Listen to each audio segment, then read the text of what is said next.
ये परिचर्चा writers and journalist association India के मार्गदर्शन में नई पीढ़ी समाचार पत्र पत्रिका ही नहीं, एक आंदोलन की तरफ से आयोजित की गई है।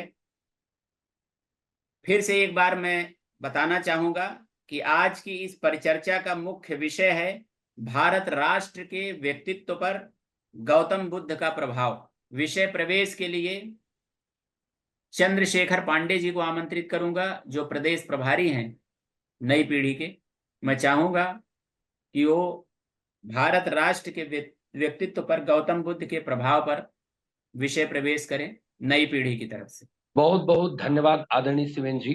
विषय प्रवेश के रूप में ये कहना चाहता हूं कि अगर भगवान बुद्ध का भारत वर्ष का जितना कि चाहे जम्बू द्वीप, भारत खंडे से लेकर के हम लोग जितने भी नाम जानते हैं उन सभी नामों में, और भगवान राम से लेके भगवान कृष्ण से लेकर के जितने भी हम महापुरुष, चाहे वो समयकालीन में चाणक्य से लेके जितने भी महापुरुषों का नाम लें, परंतु जब तक हम भगवान बुद्ध का नाम नहीं लेते हैं तब तक की भारत की चर्चा ही अधूरी है।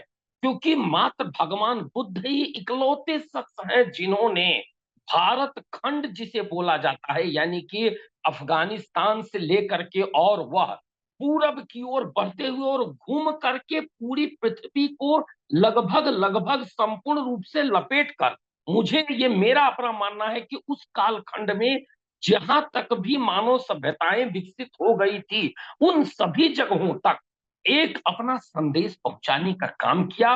और उस वक्त काम किया जिस वक्त भीषण रूप से एक दूसरे से लोग युद्ध में थे, एक दूसरे से भेदभाव में थे, मानव सभ्यता निश्चित रूप से एक परिवर्तन की दौर से गुजर रही थी, जहां से वह शासक के साथ साथ, जिसे आज की भाषा में हम लोग लोकतंत्र, जनतंत्र या प्रजातंत्र या प्रजा शासक बोलते हैं, जहां पे एक संतुलित शासन हो, जहां पे एक ही वर्ग शासक और शोषित के बीच एक सामंजस्य के स्थापित होता हो, इसकी शुरुआत करने का अगर कहीं पे ठोस रूप से नाम जाता है वर्तमान इतिहास में, तो वह निश्चित रूप से भगवान बुद्ध को जाता है।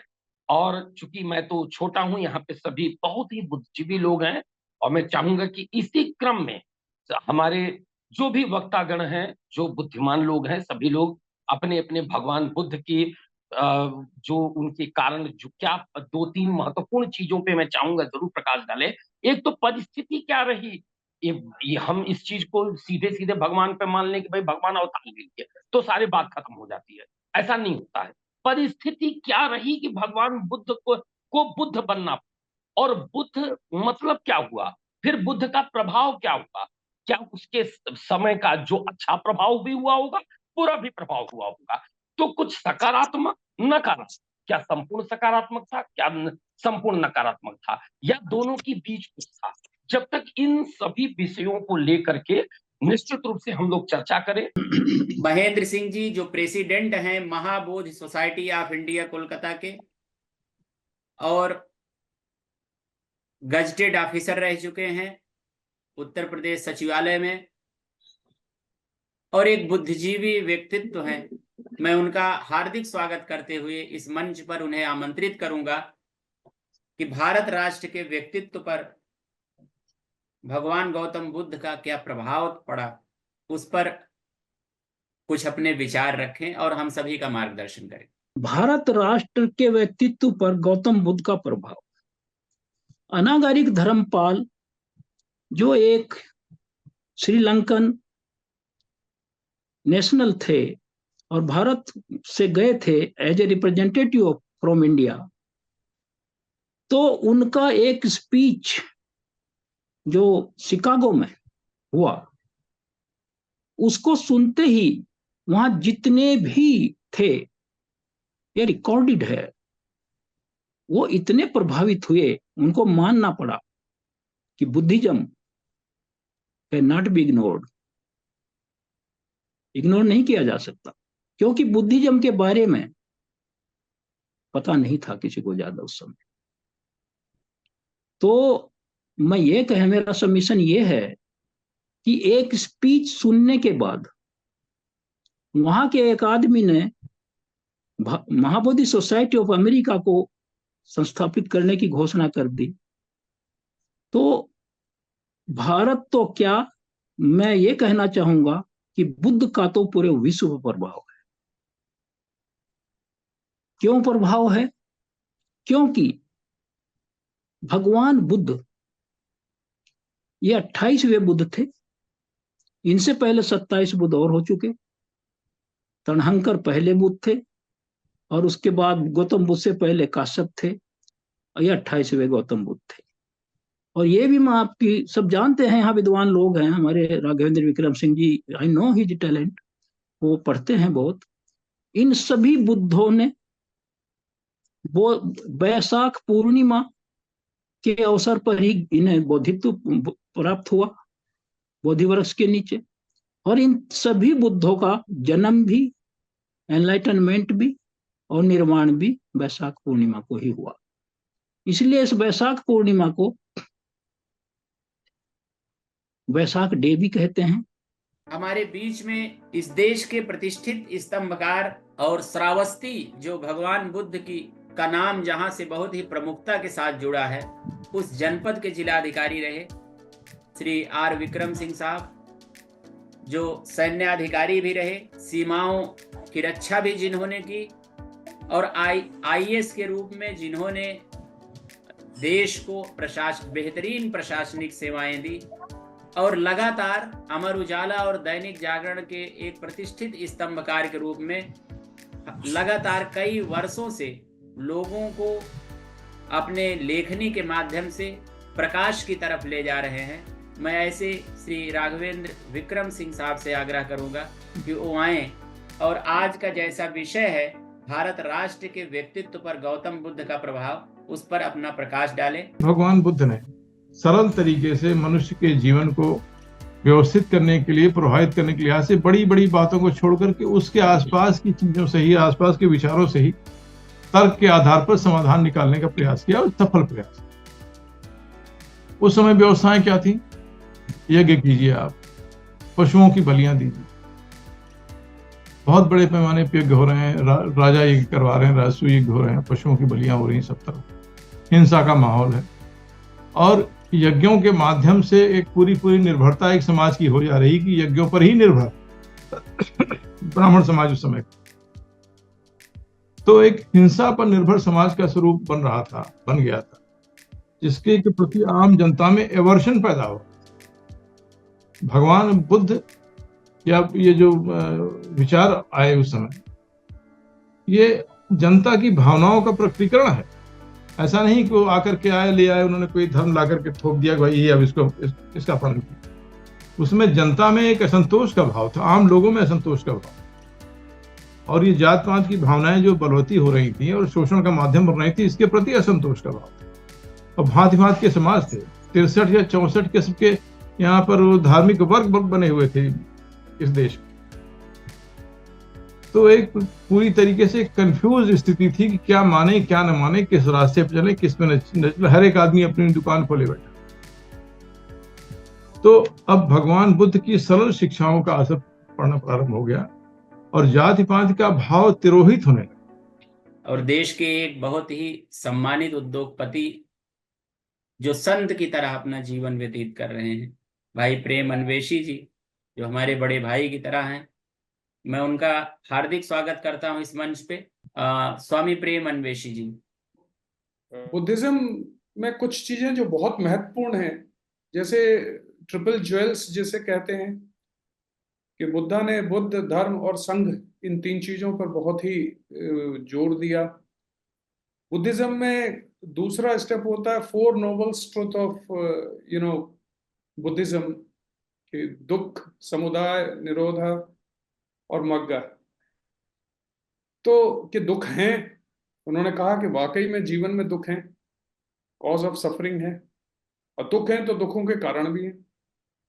लेकिन एक और बात जो बहुत गजब की कही, वो कहा कि इन दुखों का अंत भी है, निरोधा, मतलब दुखों का अंत भी है। अच्छा, और चौथा जिसे मग्गा कहा गया है, मतलब जिस मार्ग कह लें आप, जिसे कह रहे हैं कि दुखों से मुक्ति का एक नियमित मार्ग है। अब बुद्ध की चर्चा चले और बात ऐसी हो कि उनकी कुछ कहानियां ना आए। एक बार ऐसा हुआ कि एक शिष्य बुद्ध के पास पहुंचे और उन्होंने कहा कि आप उपदेश देते हैं और 2 साल से मैं आपका उपदेश सुन रहा हूं, और इन 2 सालों में मैंने देखा है कि बहुत से लोग एनलाइटेंड हो गए, बहुत से लोग जो हैं वो निर्वाण को प्राप्त हो गए, और मैं देख रहा हूं लोगों के व्यवहार में परिवर्तन। कुछ लोग ऐसे भी हैं जो मुझे लग रहा है कुछ दिनों में सिद्ध हो जाएंगे, मतलब ये भी एनलाइटनमेंट को प्राप्त होंगे, बुद्धत्व को प्राप्त होंगे। लेकिन मेरे अंदर कोई परिवर्तन क्यों नहीं हुआ? मैं भी तो आपको सुन रहा हूं 2 सालों से। तो बुद्ध ने उत्तर दिया कि मैंने एक मार्ग देखा, सुना, समझा, और मैं उस मार्ग पर चला, और मैंने उस मार्ग पर मुक्ति और दर्द से, सफरिंग से मुक्ति पाई, और मैंने वो मार्ग जो है बाकी लोगों को बतलाया। तो मेरी बात पर विश्वास करके कुछ लोग चलने लगे, वो पहुंच गए। उनको पहुंचता हुआ देखकर कुछ और ने शुरुआत की, और वो रास्ते में है, वो भी पहुंच जाएंगे। लेकिन कुछ ऐसे हैं जिन्होंने जीवन में कोई शुरुआत नहीं की, वो वहीं खड़े हैं जहां खड़े थे। ना उन्हें मेरी बात पर विश्वास है, ना पहुंचने वालों पर विश्वास है। अब उनके लिए मैं क्या कर सकता हूं? तो यहां पर सबसे महत्वपूर्ण मुद्दा यह है कि जो भगवान बुद्ध की बताई हुई बातें हैं, क्या लोग उस पर चलते हैं? क्या लोग उस पर चलते हैं? बिना चले बुद्धत्व को प्राप्त नहीं किया जा सकता है। अब इसी क्रम में मैं आग्रह करूंगा नम्रता चड्ढा जी से,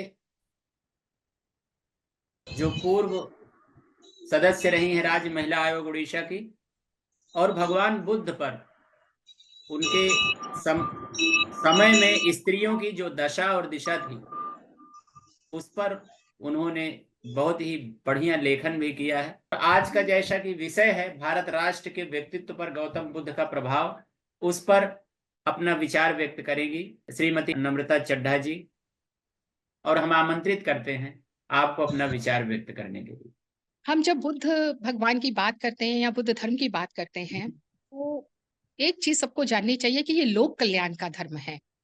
जब हम लोग बात करते हैं, उसको इंग्लिश में ट्रांसलेट करते हैं, तो we are saying okay when we are talking dharma, it is related to religion. तो सीधा एक वो जो एक रिलीजन की वेस्टर्न वर्ल्ड ने परिभाषा दी है उस पे जोड़ लेते हैं। लेकिन बुद्ध धर्म कोई एक रिलीजन में हम उसको बांध के नहीं रख सकते हैं कि वो एक बुद्ध धर्म है और एक रिलीजन है और उसकी हम बात कर रहे हैं। बुद्ध धर्म है वे ऑफ लाइफ, बुद्ध धर्म है स्टेट ऑफ माइंड, और बुद्ध धर्म है जो हमें जीने की राह दिखाता है और हमें किस तरह से वो अष्टांगिक मार्ग को अपनाते हुए जीना चाहिए उसकी बात करता है।